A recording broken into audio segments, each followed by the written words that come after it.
I move that Ann be the fill-in chair for tonight's meeting. I second. Thank you. All in favor? Aye.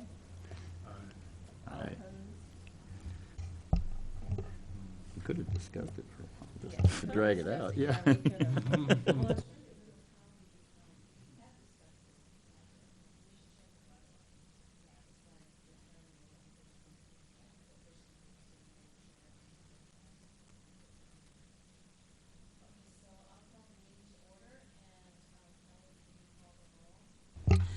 Sure.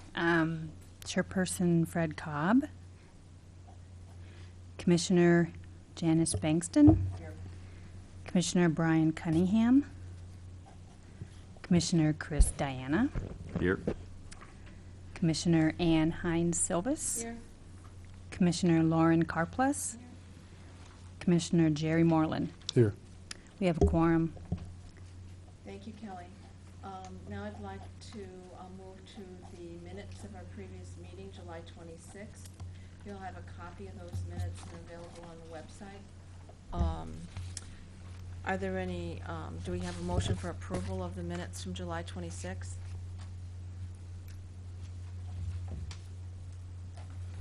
So moved.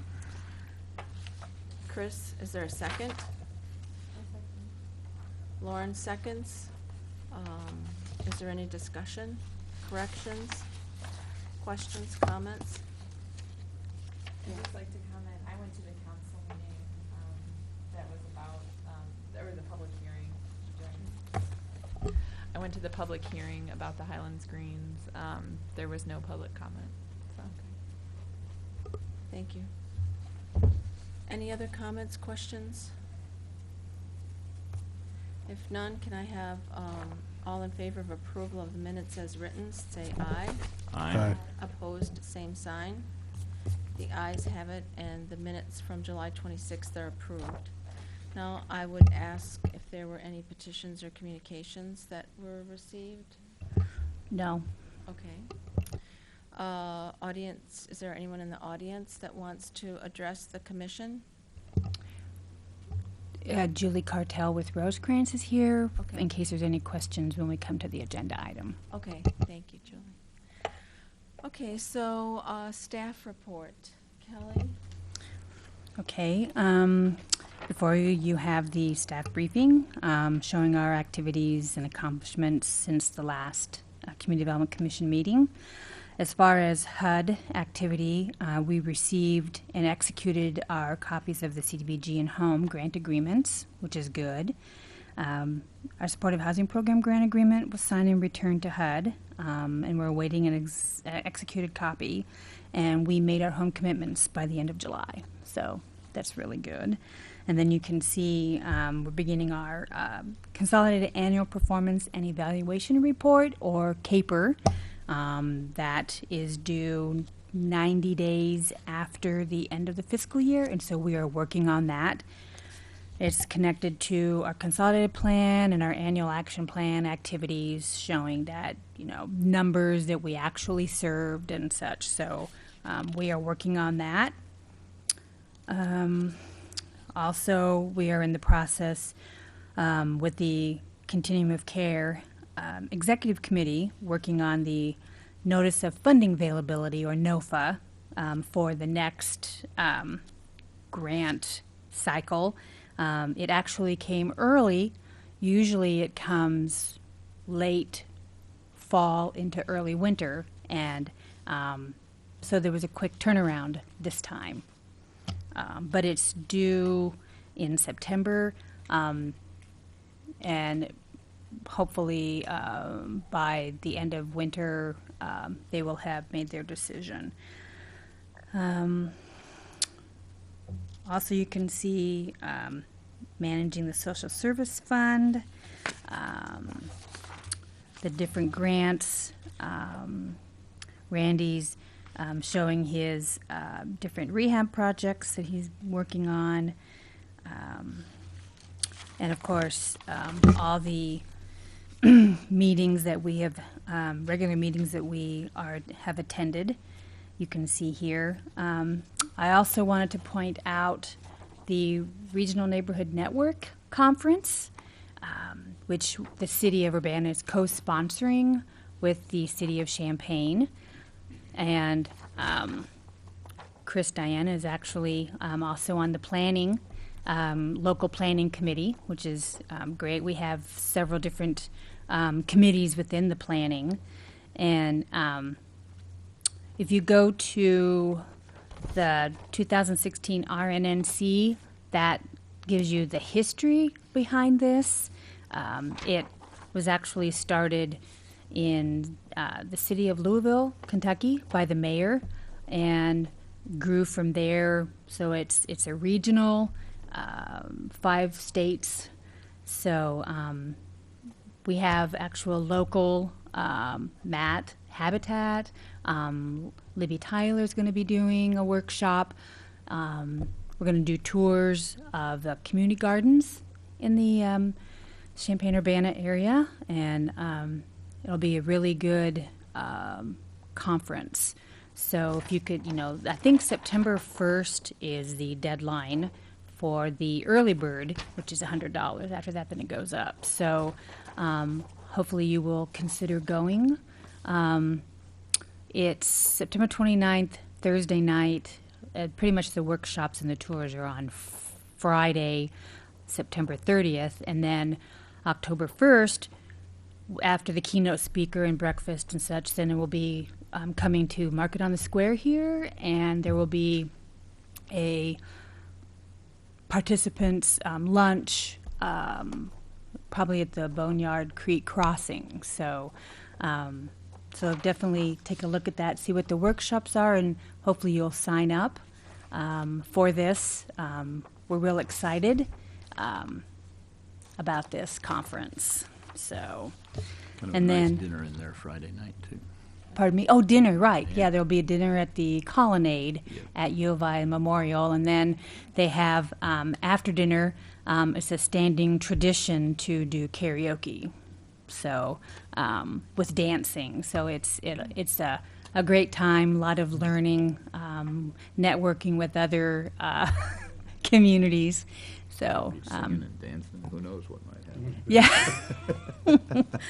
So, and then just to plug that we are looking for volunteers for our various commissions, including this commission. So I just wanted to put that out, since we are being televised, that if anybody is interested in being on this commission or another commission, to contact the mayor's office and fill out an application. And So Kelly, are there qualifications for this commission?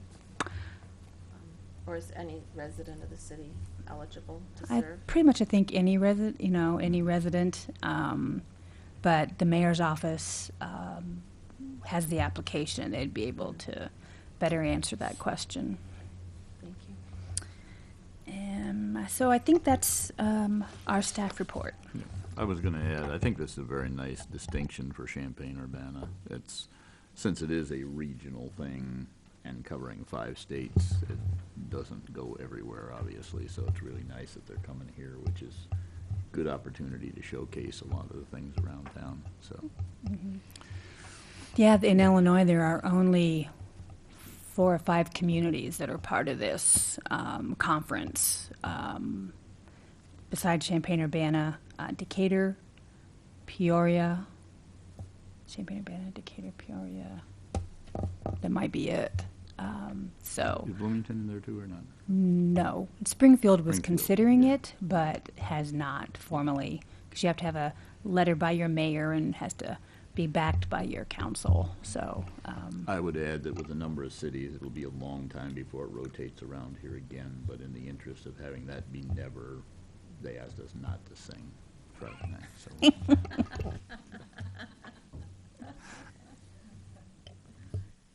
so that's it for our report. Thanks, Kelly.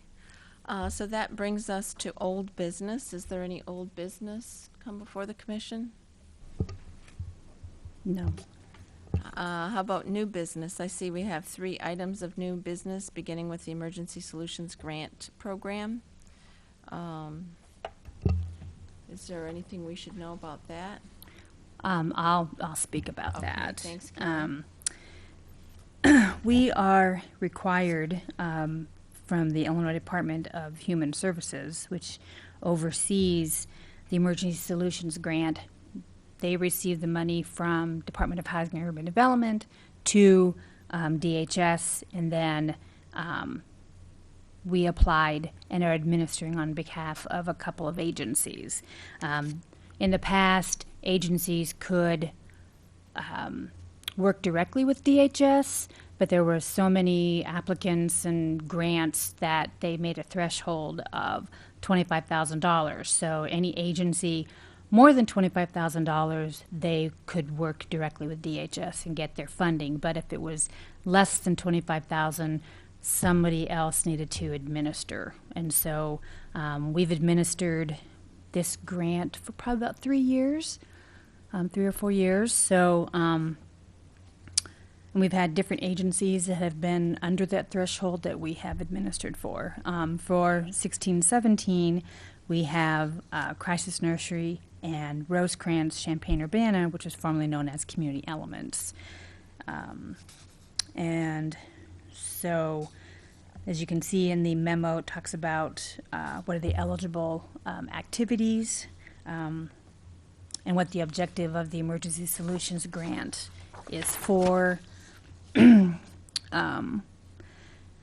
So mostly the agencies receive funding for operational costs, and Crisis Nursery also provides essential services, and they use that as match for the grant, because you also have to have a match for your portion that you receive. And then we receive funds for the actual administering of the program. In this past May, we submitted an application through the Champaign County Continuum of Care to administer on behalf of Crisis Nursery and Rosecrans Champaign-Urbana. And we received notice, a pretty quick turnaround on July 1st, that the application had been approved, and then another quick turnaround for our agreement with DHS. And so, as a result, we now need to do subrecipient agreements with the two agencies. So, and you can see what the fiscal impact, there is no fiscal impact to the city general fund, as the amount of funding comes from DHS. So, so staff recommends approval of the resolutions. And then let us know if you have any questions. Okay, so Kelly, you described these together, so can we vote on them together as one? Yes. Resolution, okay. Mm-hmm. So As the counts- question is both for Rosecrans and for Crisis Nursery. Is there a motion? Well, just because we have Julie here from Rosecrans, I would love it if she could just tell us a little bit about your operational costs at Rosecrans and how you'll be using the grant, just so, to get specific, since you did come all the way. Okay, I'll do my best. Do you know what they got? If you want to come up here and have a seat. Hi, good evening. I'm Julie Cartel from Rosecrans. Did the group get anything that Sheila distributed regarding the overall?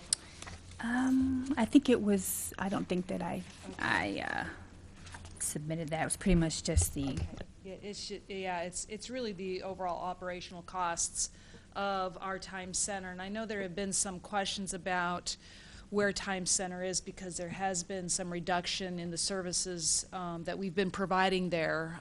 Since 2015, we had a total of 70 beds. On one side, what we called our level 1 is individuals that could come in. It was really kind of pads on the floor that could sustain 50 men. And then we have the transitional, what we call our level 2, which is semi-private rooms and beds for men to then transition from the level 1 into the level 2 as they move through self-sufficiency. Because of cuts in funding over the last year and a half, the level 1 program is completely gone. So we now are no longer are able to house at that level 1, the 50 men that we used to be able to. Now we're really trying desperately to hold on to the level 2 transitional housing. And those individuals have to save a certain percentage of their dollars that they earn. We work with them through case managers, having them work with them to help any barrier that they might have that's impeding their movement towards independent living and self-sufficiency. So they have to save some money, and then, or they pay 30% of their income, whichever is less, towards the housing and care of that facility. So really the money right now is used for our overall operational costs. So wouldn't increase the number of beds you were able to offer, for example? Correct. It will not increase the number of beds. And really, we use several funders, both locally and at the state level, to even try and sustain the 20 beds. And literally, if any one of those dominoes fall, it's likely we'll have to shut down the program. We're just that vulnerable right now with funding. So we look at United Way and local dollars and some state dollars to try and keep the doors open for at least those 20 men. And we maintain a wait list, so as people move through, we quickly grab off the wait list, and we work with also central intake. We're sharing that information to try and get individuals the information about central intake and hopefully other areas that are open for them in the community.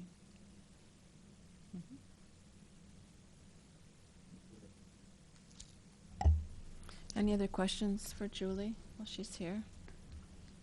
Yeah, Julie, is in your mind, is the center still solid enough that it's going to last for a while? Well, what we hope to do, number one, we hope it'll be solid enough through the local dollars for this year at least, but we are really looking to expand and broaden the program. And so what we eventually want to move towards is even bringing more intensive services to that facility, because we have a community kitchen there. We're serving meals to the community, which we no longer can do. We can only serve the meals to the gentlemen that are there. But our hope is to sustain and then grow some other programming that's much needed. Intensive outpatient program with people with both mental illness and substance abuse disorders, which we also know can contribute to the homeless population as well. So. Okay. Will you be around for a little while? I after the meeting? can stay, yeah. Could you, just so I Sure. could catch you for a minute after? Absolutely. Thanks. Yep. Any other questions for Julie? So are we ready, is someone ready to make a motion?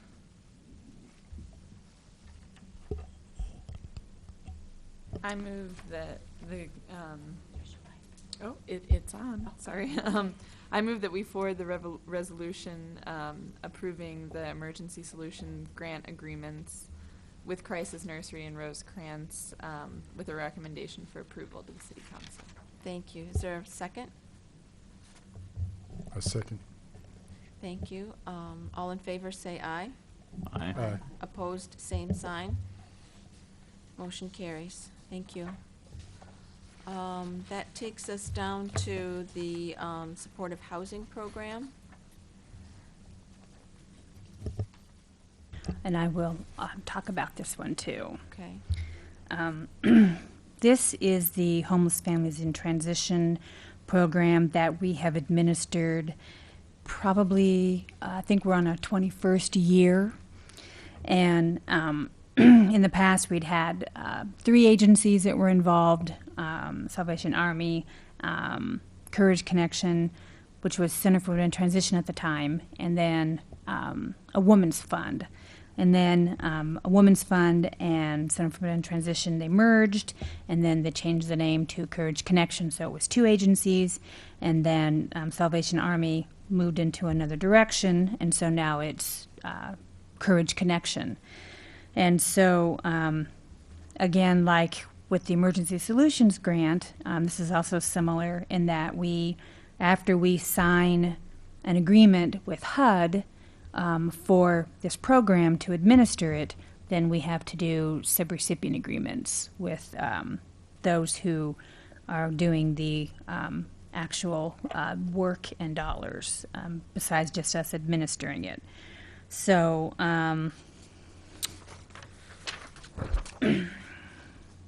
So in here is the history of when we received the notice, when we applied to HUD last November, received the notice in May that the application had been approved, and this was the one that the funding was drastically cut, and so HUD explained the reasons why they had this adjustment, and it's because of their funding priorities have changed, which has also affected Rosecrans in that they no longer are looking at like transitional and emergency housing. It's more permanent supportive housing, which is made up of rapid rehousing, which they say is much faster to get someone in to more permanent housing, whereas transitional housings programs often have additional barriers. So they feel that those that have a long history of homelessness, and particularly chronic and with disabilities, they're served better with permanent supportive housing. So as a result of that, the funding was cut by 53%. And so we executed a grant agreement with HUD to govern the expenditure. Also, though, because of the significant cuts, we are in talks with Courage Connection regarding the possibility of transferring the administration of this grant to them, because basically the administration of this kind of is more than what we're actually getting for the administration, because we also split that with Courage Connection. So we feel because of the different programs they already have directly with HUD, that they would have the capacity to administer this.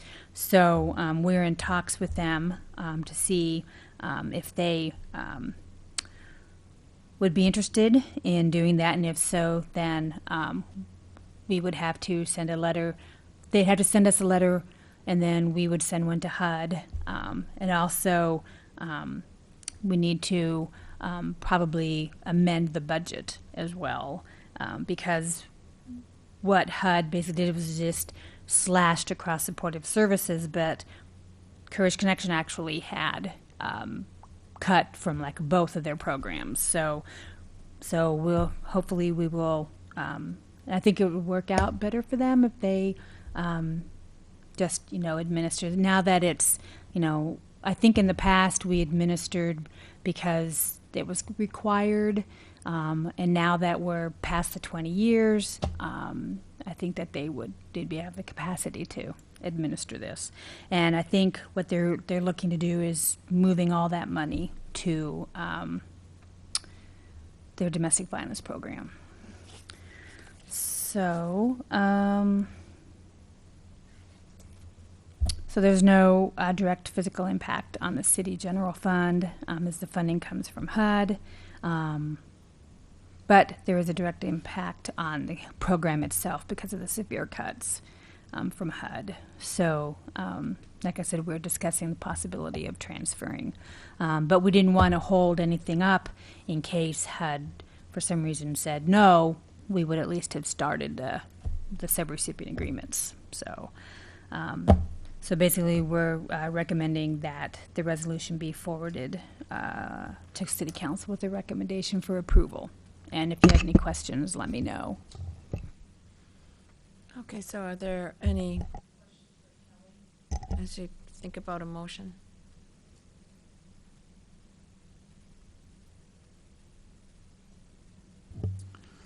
I would move that we forward the resolution approving the agreement with Courage Connection to City Council with recommendation for approval. Is there a second? Thank you, Janice. Second by Janice. All in favor, say aye. Aye. Opposed, same sign. Motion carries. Thank you. Thank you. That takes us down to the Highland Green project. And I'll have Matt talk about these Matt. items. Yeah, so the three resolutions that are shown on the memo together regarding Highland Green refer to 3 legal documents, which were the draft versions were provided to us by the legal counsel for the development team for review and recommendation by the CDC and approval by council. The first 2 resolutions refer to subordination agreements, and those would subordinate the city's $500,000 made up of CDBG funds and home, which has been, again, brought through CDC and approved by council. It would subordinate that funding to 2 superior funding sources, the first of which is JP Morgan Chase Bank, and they're providing a $4.9 million construction loan to the project. The other being IFF, which is a community development financial institution based out of Chicago, and they're providing $925,000 for permanent financing for the project. And as a requirement to make this deal go forward, the city needs to subordinate its funding to those superior lenders. And that's exactly what these documents would do. And in the process, that would sacrifice some of the city's rights to the development in the unlikely event of a foreclosure or other forfeiture of property. The superior lenders would be more in line to receive the resources and property before the city. But again, this is a requirement for the project, and that's a risk that we believe is acceptable. So those are the first 2 documents. The third document is a consent to licensing agreement between the city and Crystal View Townhomes Limited Partnership, and that's the development entity for the Crystal View Townhomes development. The reason that the agreement itself is a formal agreement, a city's consent to a formal agreement between Highland Green and Crystal View Townhomes, allowing the staff at Highland Green to use the resources and management office at Crystal View Townhomes, and to in turn share resources and reduce the costs at Highland Green. The 2 properties are developed by the same partnership between Brenshore Development, Housing Authority of Champaign County, and the Homestead Corporation of Champaign-Urbana. So the people are the same, but the names of the development entities are different. And because the city provided funds to Crystal View Townhomes as a lender in the same way that the city is providing funds to Highland Green, we are required to approve a consent agreement to Highland Green using Crystal View Townhome resources and management offices. So that's a brief introduction to those 3 documents. I know in the packet that it said the IFF subordination agreement was forthcoming. We received that today, and Kelly passed that out earlier. It's substantially the same as the Chase Bank subordination agreement. It's just made with the IFF funds instead of the $4.9 million construction loan. Again, as with the rest of the financing with the Highland Green deal, this is strictly federal funds, but as I mentioned, this would limit some of the city's rights with regards to the property, but it is a requirement to proceed with the deal. Are there any questions about any of the documents? Can I ask, like, playing out the worst case scenario where, doesn't go through, what happens under this agreement to the property, and where is the city left, and how much has the city lost?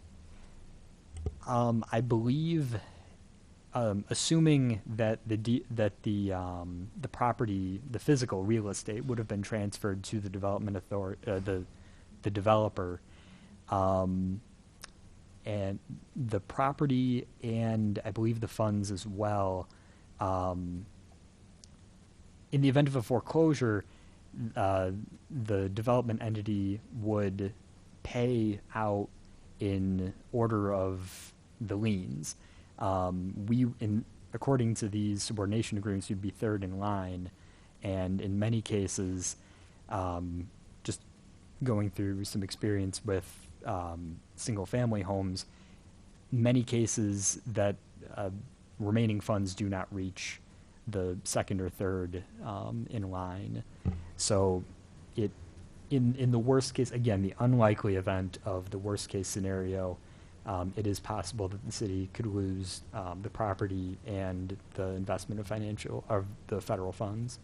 We don't anticipate that. We do not. We absolutely do not. Bryn Shore has a long history of doing development, not just here, but all over the state. So, and I think even adjoining states. So, we feel, very confident, and look at, they completed Crystal View townhomes. So, we don't foresee any problem. And of course, the Housing Authority is a very high-performing housing authority nationwide. They were selected to be a moving to work agency. They have a great reputation in terms of developing property.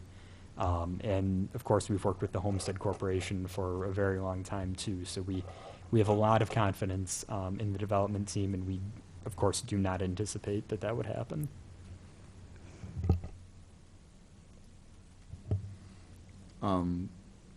My question is along the same line, but just a little bit different. I mean, understandably, these agreements are never done without subordination agreements, so it doesn't happen. The reality of it would be that if something should fail on the project, the third one in line never gets a nickel, period. I mean, that never happens. You have a note and you have a deed. The deed is security on the note. So if you have someone first in line like Chase with $4.9 million, they have the right to sell the property to satisfy the note, and they generally don't care whether they sell it for $4.9 million and $1 or not. It's only to satisfy their note. That's their goal.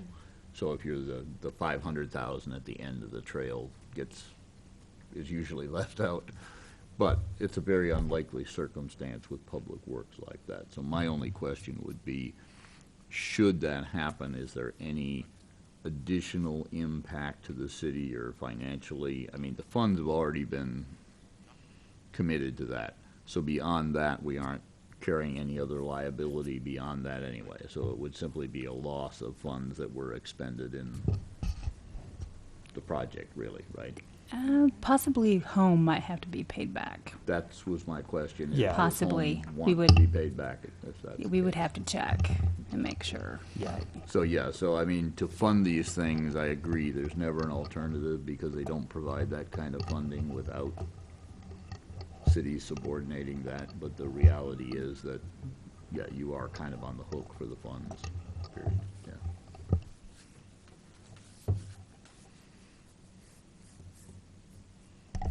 Are there other questions for Matt? Matt, thank you for that explanation. That's really nicely written. It was nice to have your explanation. It's clear as a bell. Thanks. So is anyone ready to make a motion?